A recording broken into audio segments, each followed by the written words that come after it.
আছো? আশা করি আমার আগের দিনের পাল্টাগুলো তোমার হয়েছে। নিজে নিজে প্র্যাকটিস করেছো, বানিয়েছো, বানিয়ে নিজে নিজে নিশ্চয়ই বসেছো, সেগুলো নিয়ে পাল্টা করেছো, তাই না? অনেকগুলো পাল্টা হয়ে গেছে নিশ্চয়ই তোমার। তুমি পাল্টা মানে কি সেটাও বুঝে গেছো কীভাবে সেগুলো। আচ্ছা, আরেকটা জিনিস আগের দিন বলা হয়নি, প্রতিটা যখন শুরু করবে হাতে বা পায়ে যেভাবে হোক, কিংবা অনেকে করে ব্লো করার সময় অন্য আঙুলে তাল দেয় বা পায়ে তাল দেয়, বা যেখানে হোক একটা তাল বা পায়ের আঙুলে জাস্ট একটু টিকটিক করে, পুরো পা নাচালে আবার ভয়েসটা নড়ে যাবে। পায়ের আঙুল দিয়ে একটু আস্তে করে তালটা একটু রাখবে। তাল রাখলে সেটা তোমার পরবর্তীকালে সুবিধা হবে। সেটা কিসের জন্য সেটা পরে বলছি, ওকে? আজকে আমি যেটা শেখাবো, আচ্ছা বলেই দিই, ওটা হচ্ছে মানে তালটা রাখলে, ওটা যেহেতু সিম্পল পাল্টা, ওইটা যদি তুমি তালে তালে করো প্র্যাকটিস, তাহলে সিম্পল যে তালগুলো 1 2 3 1 2 3 অর্থাৎ দাদরা কাহারবা যেগুলো 3 3 3 কিংবা 4 4 4 করে যাচ্ছে, সেই তালগুলো তুমি ইজির উপর পেরে যাবে। আর কিছু না। আর এইবার আজকে যেটা শেখাবো সেটা হচ্ছে একটু জটিল পাল্টা। পাল্টা হিসেবে সবই সেম, অ্যাকচুয়ালি এটার কি শক্ত? তাল। হ্যাঁ, তালটা একটু শক্ত। এইটা তোমাকে হাতে তাল রাখতে বলবো এই জন্য যে তাহলে তুমি যে তালগুলো ধরো বিষম তাল অর্থাৎ সমান নয়, হ্যাঁ, সেইগুলো প্র্যাকটিসের সময় খুব সুবিধা হবে।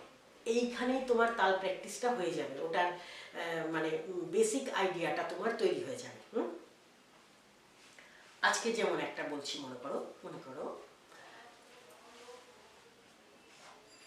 1 2 1 2 3 1 2 1 2 3। এবার তুমি যখন গাইবে, তুমি হাতে বা পায়ে 1 2 1 2 3 1 2 1 2 3 1 2 1 2 3 এইভাবে তালটা রাখবে। তালটা রাখলে পরবর্তীকালে তোমার গান গাইতে, বিষম তালের গানগুলো গাইতে তোমার খুব সুবিধা হবে। আচ্ছা, এবার যেটা বলছি 1 2 1 2 3, এটা কিভাবে তুমি কি হবে, এটা তোমাকে আগের দিনই বলেছি, নিশ্চয়ই তুমি পারবে। সাটাকে 1 ধরলে কি হবে? সা রে গা। এবার আবার রেটাকে 1 ধরলে 1 2 1 2 3 কি হবে? রে গা মা। এবার আবার তুমি গাটাকে 1 ধরলে তাহলে কি হবে? গা মা পা। এবার মাটাকে 1 ধরলে মা পা ধা। এবার পাটাকে 1 ধরলে পা ধা নি।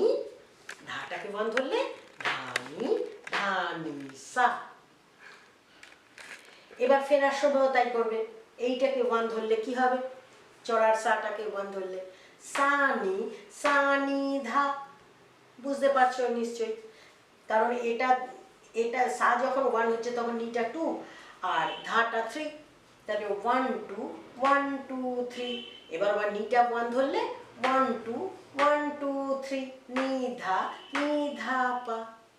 আবার ধাটা 1 ধরলে ধা পা মা। আবার পাটাকে 1 ধরলে পা মা গা। ওকে, এবার এটাকে আমি অন্য একটু পাল্টে দিলাম, মনে করো। তখন আমি কি করলাম, মনে করো শুধু এই একটা জিনিস পাল্টে দিলাম, মনে করো 1 3 1 2 3, বাকি তালটা একই রইল। ওকে, তুমি কি করবে, একবারে সবগুলো তাল শুরু করবে না, এগুলো বিষম তাল তো খুব অল্প অল্প করে এগোবে। এই বিষম এই ছন্দটাকেই তুমি বেশ কিছুদিন 2 মাস 3 মাস তুমি করতে থাকবে, প্র্যাকটিস করতে থাকবে, যাতে এটা একদম মানে তোমার ভেতরে ঢুকে যায়। আচ্ছা, এবার যেটা বলছি 1 3, সাটা 1 ধরলে এটা 1, তাহলে গাটা 3 1 3 1 2 3 সা রে গা রে গা মা গা মা পা মা পা ধা নি ধা ফেরার সময় তাই সা ধা সা নি ধা নি পা নি ধা পা ধা মা ধা পা মা পা গা পা মা গা মা রে মা গা রে গা সা গা রে সা। তুমি হারমোনিয়ামে প্র্যাকটিস করতে পারো, তোমরা যারা ধরো মনে করো গিটার বা ম্যান্ডোলিন বাজাও তারা ওই ইনস্ট্রুমেন্টে প্র্যাকটিস করতে পারো। তোমার সিনথেসাইজার থাকলে তাতে, পিয়ানো থাকলে পিয়ানোতে তুমি প্র্যাকটিস করতে পারো। ওকে, প্র্যাকটিস করো না, প্র্যাকটিস ওই ইনস্ট্রুমেন্টও প্র্যাকটিস করতে থাকো, তার সঙ্গে ভোকাল ওইটার সঙ্গে সুর মিলিয়ে তুমি গানেরও প্র্যাকটিস করো। তবে এমনি তোমার যদি মেনলি ভোকাল আর্টিস্ট হওয়ার ইচ্ছা হয় তাহলে সেক্ষেত্রে আমি বলবো হারমোনিয়ামটা বেটার। হ্যাঁ, কারণ ওটা অনেকটা টাইম তোমাকে সুরটা ধরে রাখছে, কন্টিনিউয়াস তোমাকে হেল্প করছে। যেটা অন্য কোনো ইনস্ট্রুমেন্ট মুহূর্ত কিছু সেকেন্ডের হেল্প করছে। আচ্ছা যাই হোক, এবার মনে করো এটা আমি আবার চেঞ্জ করলাম। এটা অনেকদিন প্র্যাকটিস হয়ে গেল, আমার এখন হয়ে গেছে, এটা আমি চেঞ্জ করব। মনে করো আমি করছি, কি করছি, 1 3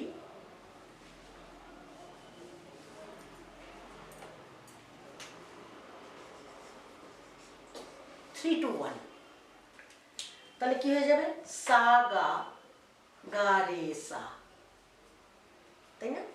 আবার রেটাকে 1 ধরলে রে মা মা গা রে গা পা পা মা গা মা ধা ধা পা মা, এইভাবে চলবে। আমি কি বলছি আশা করি বুঝতে পেরেছো। ফেরাটাও তাই, সা ধা সা ধা ধা নি সা নি পা পা ধা নি, উল্টো দিকে চলতে থাকবে, তাই না? মজার না? একদম জলের মতো সোজা আর মজার। আমি তো প্রথম থেকেই বলছি, গানটা যে শেখে না সে একটা বিশাল আনন্দকে মিস করে। এটার মতো সোজা আর মজার জিনিস নেই, আর আনন্দের জিনিস। এবার মনে করো আমি এই প্যাটার্নটাকে পাল্টে দেব, উল্টো করবো, উল্টো। মনে করো 1 2 3 2 3 1 2 3 2 3, তাহলে কি হয়ে যাবে, সা রে গা, তাই না?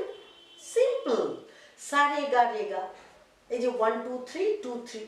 এবার আবার রেটাকে যদি 1 ধরো, 1 2 3 2 3 মানে রে গা মা গা মা। এবার গাটাকে 1 ধরলে গা মা পা মা পা, পাটাকে 1 ধরলে পা ধা নি সা নি সা। ফেরাটাও তাই, সা নি ধা নিধা পা ধাপা মা পা মা। ওকে, তাই না? এইভাবে তুমি নিজেকে নিজে এবার টাস্ক দিতে থাকো, যত জটিল হয়, যত জম্পেশ রকম শক্ত রকম টাস্ক দিতে থাকো, আর সেটাকে প্র্যাকটিস করতে থাকো। ডেইলি কিছুটা টাইম অন্তত রাখবে প্র্যাকটিসের জন্য, এই পাল্টা প্র্যাকটিসের জন্য। পাল্টা প্র্যাকটিসটা তোমার ভীষণ সাহায্য করবে। এমনকি তুমি যদি ক্লাসিক গাও, ক্লাসিকে যে ইয়েগুলো আছে তান, সেগুলোও কিন্তু এইগুলোর উপর করে বেস করে। সুতরাং এইগুলো প্র্যাকটিস থাকলে তুমি ওই রাগের, যখন কোনো রাগের বন্দিশ গাইবে কিংবা যখন ক্লাসিকের তানগুলো গাইবে, তখন এইটা দিয়ে তুমি ওইটায় এগিয়ে যাচ্ছ, ওই তান প্র্যাকটিসে এগিয়ে যাচ্ছ, ওটা অনেকটা তোমার হয়ে যাচ্ছে। এইগুলোই কোনো না কোনো একটা রাগের উপর আছে সেটা। ওকে, আচ্ছা ঠিক আছে, তাহলে আজকে এটুকুই থাকলো। Bye bye.